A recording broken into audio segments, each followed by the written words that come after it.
今日帶大家去一間可以用大三個字嚟形容嘅私房菜嗰度食嘢啊！哇！我哋第一個菜嚟咗啦，你睇下呢個碗咧，大係我幾多個頭咧？我諗都有3個頭咁大啊，好重啊！呢個盤咧，好犀利㗎！呢個嘢咧唔可以即刻食㗎，你哋睇下，好重啊！佢面頭有啲牛柏葉啦，鮑魚鮑魚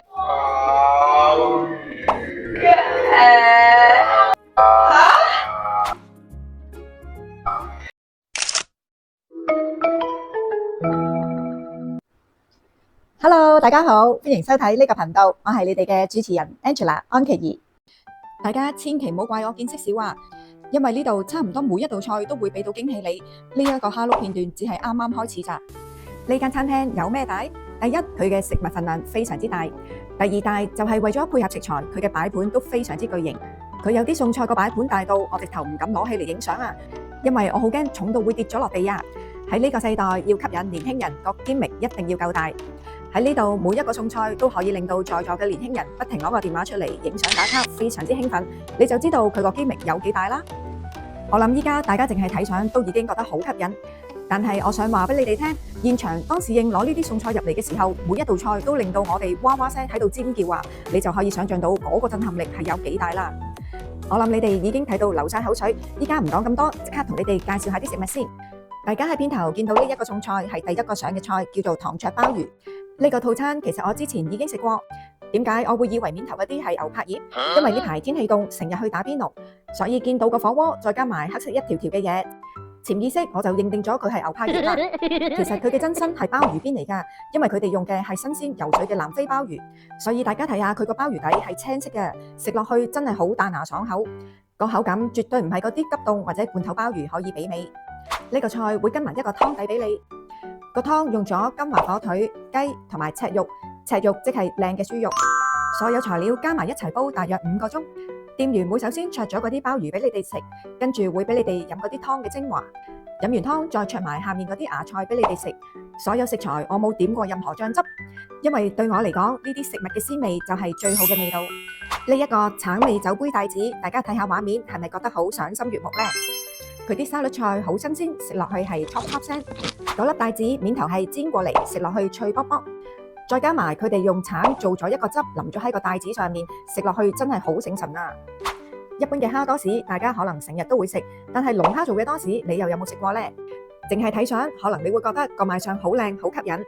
當我攞起手，大家就可以睇到佢嘅份量係有幾咁巨型，幾咁誇張啊！我直頭覺得自己好似抱住咗一隻龍舟船咁樣啊！我哋10幾人，一共有2隻呢啲龍船擺咗喺台面啊！每一塊多士上面有2大嚿龍蝦肉，嗰啲龍蝦當然唔會令我哋失望，非常之爽口彈牙啦！呢一個手剁肉餅龍仔蒸蟹飯真係不得之了啊！竟然係我哋老中青3代一致讚好嘅菜式。佢嘅賣相我覺得好似一朵荷花咁靚，我有少少唔捨得食嘅感覺。我覺得呢度嘅廚師好聰明。普通一個家常小菜蒸肉餅，佢將一啲新鮮蟹擺埋落去一齊蒸，成個鮮味大大提升咗。佢嘅肉餅好滑好入味，真係好好送飯啊！不過我想提下大家，記住留肚，要食埋後面嗰啲餸，如果唔係就好蝕底啦。至於嗰啲蟹，有時會用肉蟹，有時會用膏蟹，要視乎季節而定。遇到邊隻蟹就要睇你哋嘅緣分啦。呢度除咗食物有驚喜之外，佢哋嘅服務亦都非常之到位㗎。當大家影晒相、打晒卡之後，店員會主動提議幫你哋攞啲蟹入去，叫廚師剝碎啲殼，方便大家食用，而且會主動幫你哋分開個人份量，一小碟一小碟咁樣，方便大家食用。你哋話係咪好細心呢？點解我叫你哋留肚？因為其實食完頭先第4個餸，我已經覺得飽啦。但係一見到呢一個蒸龍躉面豬燈，諗起啲骨膠原喺我身體裏面滾動嘅情況，我又忍唔住攞起對筷子繼續努力啦。呢個咧實在太過震撼啦！我頭先攞起咗一次，我而家攞唔到，因為實在太重。所以我哋如果嚟食咧，我哋要好感謝呢度嗰啲姐姐日日攞住呢啲咁重咧。呢個好犀利啊！呢個名好長，我一定要睇貓字啊！呢個叫做鴛鴦剁椒蒸龍躉面豬燈啊！其實簡單啲嚟講，即係蒸龍躉嘅面豬燈。佢點解咁長咧？係因為佢有2款口味嚟嘅，一個就係辣辣地嘅，一個剁椒蒸嘅。呢個咧就蒜蓉蒸嘅。我哋上次食過咧。嗰啲骨膠原啊，你哋睇唔睇到咧？哇！你睇下嗰啲骨膠原，哇！食完一嚿咧，包你好似個面珠墩咁滑啊！呢個，我陣間食俾你睇啊！而家我就食嗰個面珠墩啊，呢個咧係蒜蓉嗰個，因為頭先咧我唔覺意食咗少少嗰個剁椒辣嗰個咧，我唔係好食得辣啊，我覺得係有啲辣嘅，所以我依家咧就選擇食呢個蒜蓉呢一個。哇！你睇下嗰啲骨膠原真係好勁啊，一劈劈咁樣咧。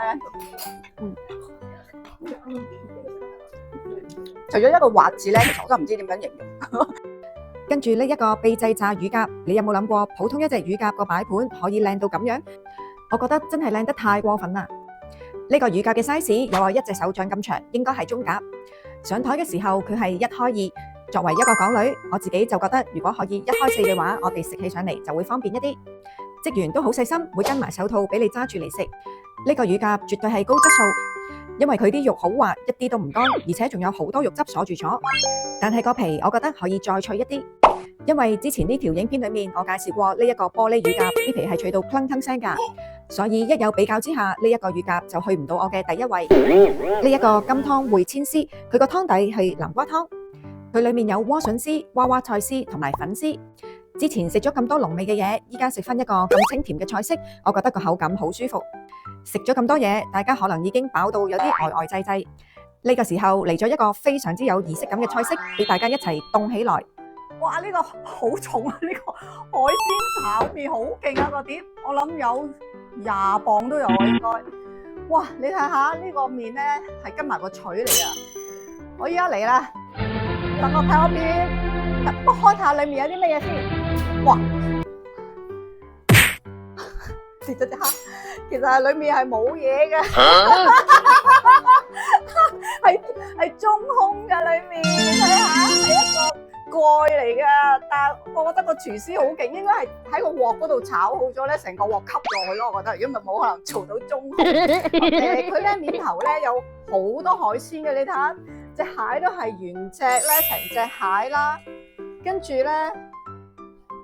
有好多瀨尿蝦，不過瀨尿蝦就係好似我隻手指咁長嘅，同埋側邊咧有好多呢啲大蝦，呢啲大蝦都應該有10幾隻啊，我諗係咯，仲有啲三絲嗰啲紅椒啊、綠椒啊、黃椒咁樣咧，咁成個面咧個賣相就好吸引、好精彩，一定係冇可能食得晒嘅。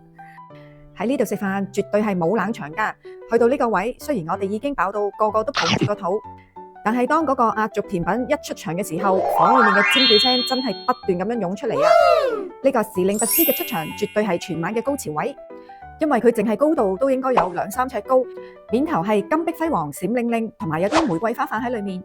拔絲係中式甜品嘅經典技法，經常都會出現喺中式宴席，特別係北方菜。佢唔單止係一個甜品，佢更加帶有團圓甜蜜嘅寓意。所以經常都會作為宴席裏面嘅壓軸菜式，可以增添大家嘅互動樂趣。頭先大家見到嘅都係套餐裏面嘅食物，跟住落嚟介紹嘅就係套餐以外嘅食物。呢個甜品叫做一口楊枝甘露波波，佢嘅 size 已經係全晚餸菜裏面最細嗰樣嘢。雖然話一口，但係我都係要咬咗幾口先至食得晒。佢面頭嗰塊薄荷葉可以一齊食埋㗎。成晚食咗咁多海鮮，用呢一個咁清新嘅甜品嚟做完結，我覺得非常之圓滿。我哋在座嘅年輕人對佢直頭讚口不絕，勁俾心心眼啊！我哋另外嗌咗一個菊花羅漢果茶，大家擘大雙眼睇下，佢裏面真係有一嚿羅漢果喺度㗎，同埋有好多菊花。一個簡單嘅嘢飲，佢都用足真材實料。另外呢個龍蝦片係每台都會贈送嘅小食，見到佢令我諗起細個嗰陣最中意食嘅七彩蝦條姐姐啊！睇咗咁多，大家一定好心急，想知道呢間餐廳究竟叫咩名，喺邊度？答案就係喺一個你一定非常之熟悉嘅地方，就係香港。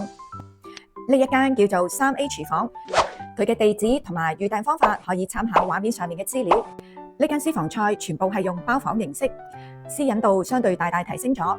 呢度一共有6個房間，最少6位喺接受預訂，最大嗰個房間可以坐到17人，所以基本上全部禮拜6日佢都會全場爆滿。所以想訂枱嘅朋友仔一定要提早預訂。